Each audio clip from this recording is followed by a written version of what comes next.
always a pleasure. Mr. Coolong, welcome back.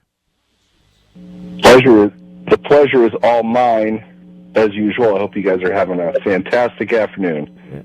So far, so good, Neal. All right, so it's combine time.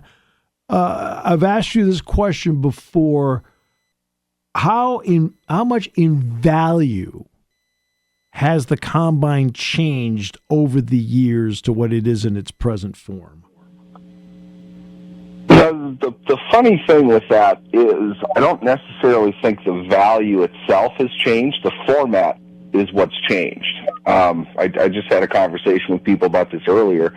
The NFL requires teams, general managers, or I forget what the new acronym of it is, the chief football officer, whoever it is, they require that they speak at the combine. The only reason they do that is to get media at the combine because they want to make it a tentpole event. The NFL, I've had a front row seat of this in my career. The NFL designed itself to have some kind of marquee event to varying levels of significance, of course, but they have something in pretty much every month. It might get kind of dicey with mini camps in June versus the start of training camp toward the end of July, but the combine is probably the least interesting of all of them. And trying to put something in that can create news, that can create buzz and hype, it really, the only thing they can do is make the teams' officers speak to the media, and they're doing that in large order today. Everyone goes out to that. I don't think anybody sticks around for the actual events themselves because the general managers, in part, along with all of their football people, are really there for two reasons. I mean, one, they want to sit down for the entirety of their 15 minutes with how many players they're allowed to speak to, and try to find out more about who all of these guys are as they put together their final versions of their boards or however it is that they organize their draft information. That's paramount to them above anything else. Beyond that, I think your hyper specific employees within your team are going to look at the measurement numbers and kind of get a sense of things that it should back up what they already see on tape. In other words, well, this guy plays kind of slow. I wonder if he actually is that slow. If he goes out and runs, a 4.3, then they probably know that there's something with his game speed that doesn't match how good of an athlete he is. Maybe there's something they can do about that. Or the reverse is also true. Seems like he plays really fast when you watch him on film, but he only runs a 4.7 at the combine or his pro day or whatever. It makes you go back and look again and kind of make sure that you have lined up in your mind, the right level of evaluation for this player. You get all of that while you're there. I should say you have the opportunity to get that while you're there. Beyond that, though, I don't think it's the league and the event itself that has been built up. I think they've organized it because, you go back to Jack Ham's day, the combine, things like that were just kind of a free-for-all. They didn't really put organization was not paramount in the NFL back then, certainly not compared to what it is today. The idea is you get people together, give them a uniform environment that's controlled, that's protected, and have them go off and show what they can do for people that all get to see them in one place at one time against their peers, however you want to look at it. I don't think that has changed in the sense that it is much more organized and it's much more formalized than it used to be. But by and large, the idea still is you're showing up to get information on players as you continue to go through your evaluation process. You don't have the games anymore to look at. You still have film, of course, but you're trying to hone in on the specific things, figure out whether this guy is a fit for your team or not. Yeah, because it's interesting. Jack Ham, this was at the Peach Bowl, so it was 2 years ago. We're sitting on the back of the bus, and we're going over to Mercedes-Benz Dome for one last workout before the game. So a lot of the defensive players, we were on the defensive bus going over, and they're asking about the draft. And Jack said, this is totally different. He says, when I went, he said, the season was over. I played in an all-star game. And at the end of January, I got a phone call, and I've been drafted by the Steelers in the second round. He said, and the players were like in total amazement. What do you mean? No combine, no pro day, no workouts for individual teams? He said, nope. He said, Penn State didn't play in a bowl game his senior year. They turned it down. But he said, I played in like the Japan Bowl or something like that, in the Hula Bowl. He said, that was it. Last weekend of January, Belmont Hotel in New York City. They had the draft. He says, I got called. It wasn't on TV. I found out I was a Steeler. They were like in amazement. I'm not sure why I used Jack Ham for that example. That's not the best one, obviously. No, but I think I'm racking my brain. I'm trying to think of who it was. But there was somebody that was drafted like 7th overall. It was around that time. They called him up and said that he had been drafted. He didn't even know there was a draft. Yeah. He wasn't even aware that there was a draft. All of a sudden, like, oh, okay. Well, I'm a professional football player now, I guess. I mean, the extent that it's grown, obviously it comes from somewhere. There's obviously a market for the product. And by and large, I think people look at the Combine as not an event as much as it really is just an administrative thing. It's fact-finding, it's information gathering, and a lot of it too is, as you and I have discussed, it's med checks. They want to find out if the injury that this guy had, or is said to have had, where he is with it, what he's doing with it, what they might need to do if they were to draft him. If, how ready is he going to be for minicamp?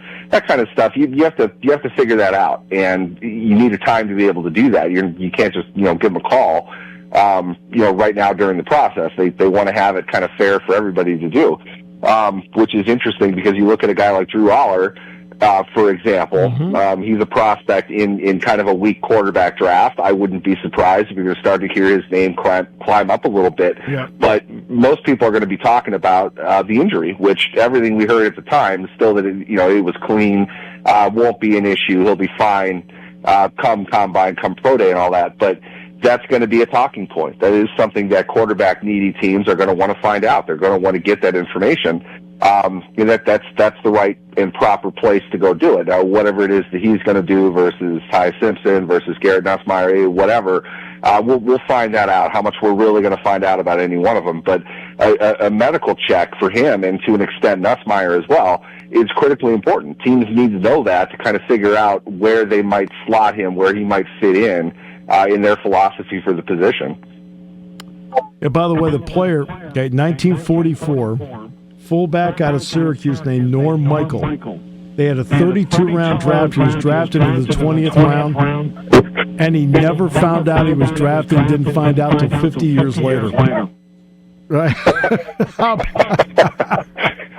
I have never heard that. That's phenomenal. That sounds like a movie. Well, he was really, really good at Syracuse. I mean, he thought he could be one of the, first, second round. But then one injury after another, bad injury here. So the Eagles decided to take a flyer on him in the 20th round. The problem is they could never find him. They could not find him. They didn't know where he lived. They couldn't read it. That's a great story. Oh, golly, yeah. No, but I'll give you an example. Like the interview part of it. Nick Singleton broke a bone in his foot at the Senior Bowl practices, and he was doing really well. He is flying, literally, his flight took off 15 minutes ago. He's literally flying from State College to Indianapolis today because he wants to be out there for the Combine because he's going to go through the interview process. To me, I think it's really important to sit in a room and bring the media relations person from the team with them to help them with the right questions to ask, because there's too many dumb questions asked by people that don't know how to ask questions.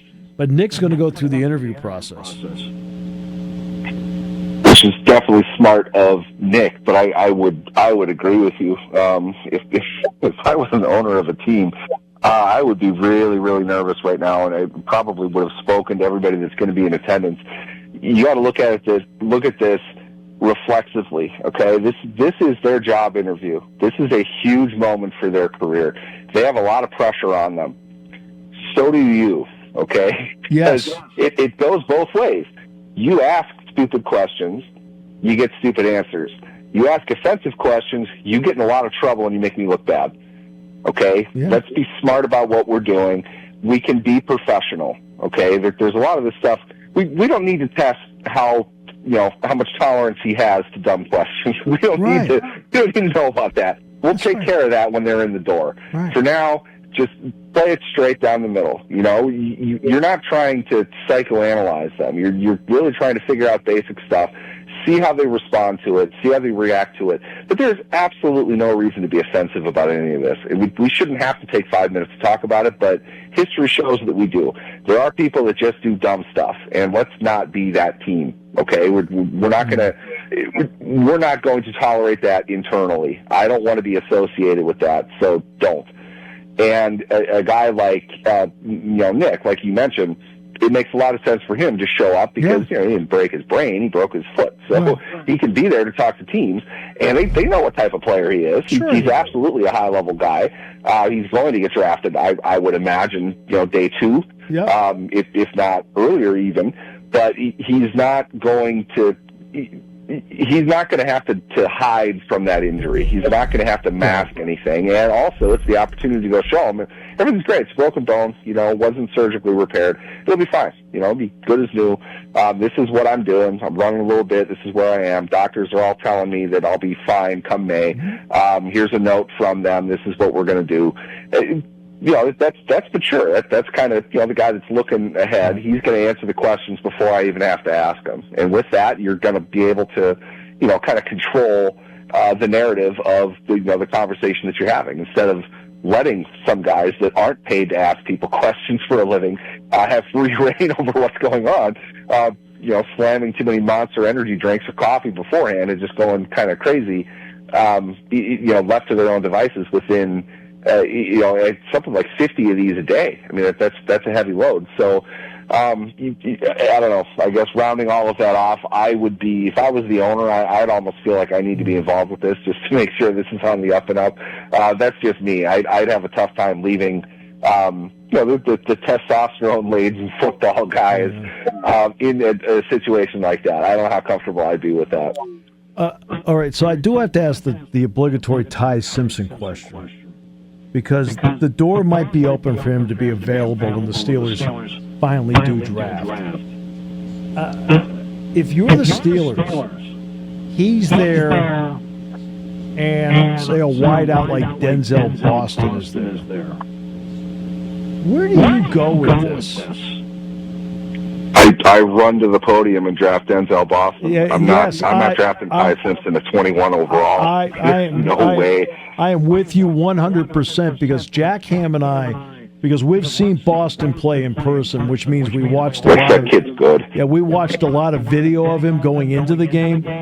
I mean, the guy is an absolute player. I wouldn't hesitate. There would be no hesitation in the room on my part to say that guy, the heck with the quarterback, we'll figure it out.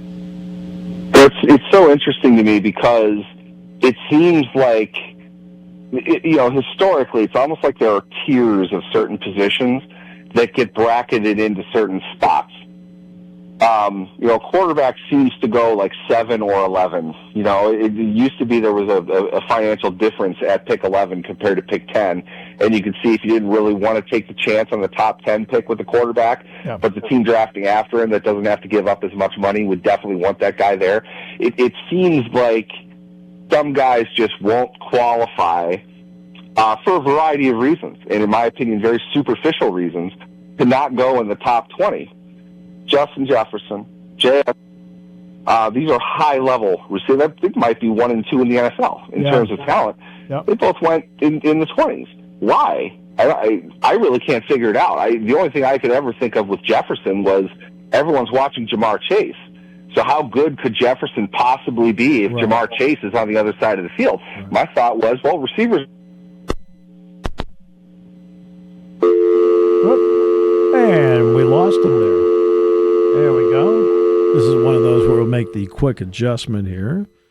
And Rob will get him back on the line to finish out the conversation. We will do that.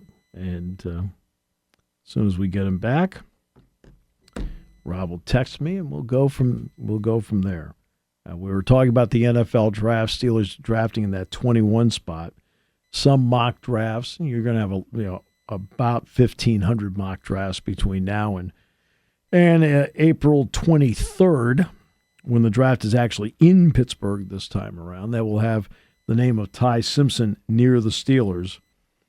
I threw out the name of Denzel Boston because after watching him play at Washington, I think this guy is a special talent. Size, quickness, hands. And that's why I threw it out there to Neal that if you had a choice between the two guys, that's why I deliberately picked him, because I think Boston is a potential first-round pick. And I think he is a terrific, terrific player. And do you go with him, or the quarterback is the position of quarterback is properly positioned as the number one spot. No question about that. The question is picking the right guy for that number one spot and not just picking a guy for that spot. And I may be wrong about Ty Simpson. He may be a first-round pick because he's a quarterback, but the more of him I watched last season, the more of him I did not walk away a believer in him being a first-round pick. But I'm always a believer in the return of Neal Coolong. Sir. That's right. I'm not sure what that was. If it's the football god striking me down for this spicy hot take, but Ty Simpson's not worth a first-round pick. I mean, it's a quarterback draft. It's got one guy. There's one dude in there. Yep. The rest of them really are kind of backup profile guys. And that's not to say they're never going to start a game. It's not to say they're never going to be named a starter. But there are a lot of Ty Simpsons available. Yes. It's not hard to find that guy. That's what the draft is. The draft is about traits. The draft is about rarity. There's no point in drafting a guy that you can get anywhere else through multiple levels of transactions in the NFL to take your first pick, to take, theoretically the 21st best player available in the draft who mimics basically a Kenny Pickett type of player. I don't see the value in that. So I think 32 teams are going to say the same thing at least once. Because to be honest with you, what you had said in the intro to that question was, if he falls, if he's available for the Steelers, you might be able to say that in round 3. Yeah. I'm not entirely sure that he doesn't go until then. Yeah. Simply because there is nothing exceptional about what he does. And to me, this probably isn't grounded in anything other than just, anecdotal experience. But when they talk about mental processing, and that's about the only thing they talk about when it comes to a quarterback, it usually means it's because there is nothing on tape that pops out. He's not particularly big. He doesn't have a great arm. He's not a great athlete. There's nothing about him that suggests to me this is my starting quarterback within the next 18 games of my NFL play. Nothing about it makes me think that he's going to ascend to that level, so why bother? If he's there in the second round, I'm not going to cry about it, but I'm not really seeing anything about him that makes me think he is going to be an effective NFL player. You can get him in the open market fairly easily. You might have to spend some money on it, but if I can avoid getting Ty Simpson at all, I don't think it's a question of money as much as it is this guy's not going to make my football team any better. And look, it's the single most important position, no question. But you just cannot, for the sake of it, plug in somebody because he's rated the second best quarterback in the draft. If he's rated the second best quarterback in the draft, let's just say he is, that doesn't mean he's one of the top 32 or even 64 players. Yeah, it's completely relevant to the players who are there, which is the fatal flaw, I think, about how fans will think about the draft.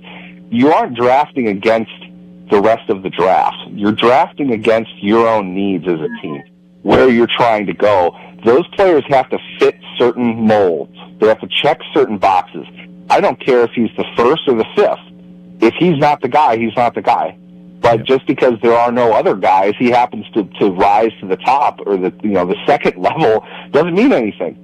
And if any team should know that, it's the Pittsburgh Steelers after they drafted Kenny Pickett. Yeah. I understand that they didn't have the opportunity to ceremoniously bench Kenny Pickett, but I think signing Russell Wilson with the idea that Wilson was going to start was accomplishing that until Pickett said, fine, forget it, I'm out. And I think he's only started as a backup since then, and will continue to do that until he's no longer playing the game. I don't see Ty Simpson being any different, I guess is what I'm saying in the end. And a guy like Denzel Boston, there are these types of players. JSN's the perfect example to me because the one thing you will always hear about all of them is, well, he's just a slot guy. I've had enough of that, okay? There are too many guys that dominate from multiple positions on the field to have to sit and try to find a way to devalue a guy that just goes out on the field and makes plays. JSN's about as unstoppable a receiver as there is. And before that, we saw Justin Jefferson. Jamar Chase is a different type of dude. He's a complete thoroughbred. You know that he's going to star in that capacity, but there are so many good receivers that just because there's a certain balance in the first round of positions that get drafted and where they get drafted, there are guys that at receiver, which might be the most loaded position over the last 10 years of the draft, that always fall into that later first round slot. And if you're the Steelers, you've got plumbers and firemen playing wide receiver for you. Yeah. You need to get a guy that can actually play the position. And one that isn't costing you $30 million a year would help as well. I understand you need a quarterback, but look at the Super Bowl champion. Look at everything that they just did that did not include drafting a quarterback. Right. The guys that they get are good enough and they win. To me, slot receiver is this. If you're an excellent route runner, have excellent hands, and get me some yards after the catch, guess what? You're an NFL player. All right.